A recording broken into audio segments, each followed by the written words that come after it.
कोर्टन में ॿुधाए कूड़ा ॾसा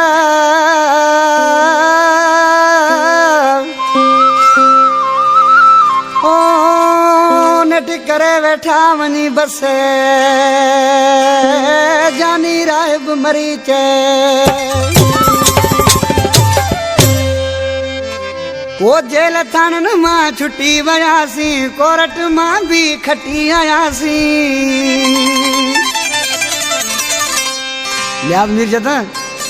ओ लगी गैरन खे वयूं बायूं असां अॼु बि गॾु मईया लगी गैरन खे वयूं बायूं असां अॼु बि गॾु मईया जेल थानन मां छुटी वयासीं कोर्ट मां भी खटी आयासीं लगी गैरन खे वयूं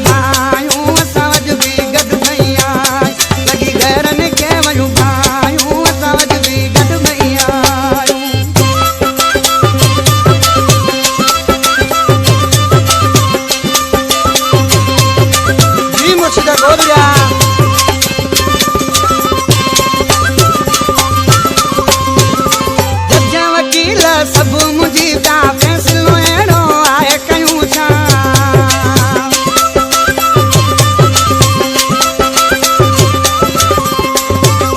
जज वकील सब मुझी ता फैसलो एड़ो आए कयूं छा कयूं सकरियूं नन जूं सलाहूं असां अॼु बि गॾु भईया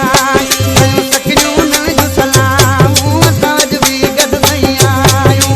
जेल थानन मां छुटी वयासीं कोर्ट मां भी खटी आयासीं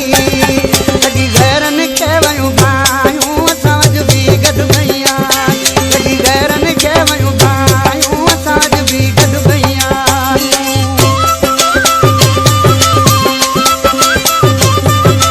जी मुर्शिद गोदड़िया जबरवाला जी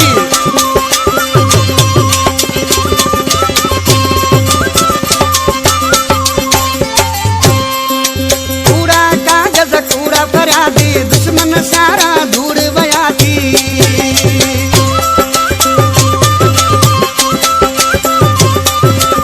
कूड़ा कागज कूड़ा फरियादी दुश्मन सारा दूर वया थी घणियूं रोटियूं असां दूराऊं असां अॼु बि गॾु भईया घणियूं रोटियूं असां दूराऊं असां अॼु बि गॾु भईया जेल थानन मां छुटी वयासीं कोर्ट मां भी खटी आयासीं लगी गैरन खे वयूं बायूं असां अॼु बि गॾु भईया लगी गैरन खे वयूं बायूं असां अॼु बि गॾु भईया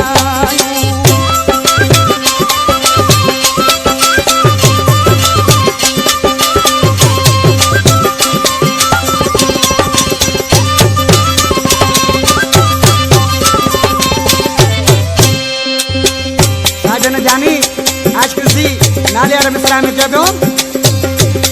भई गॾु आहियूं गम शाद वली ते विदाऊं है दर शाह वली ते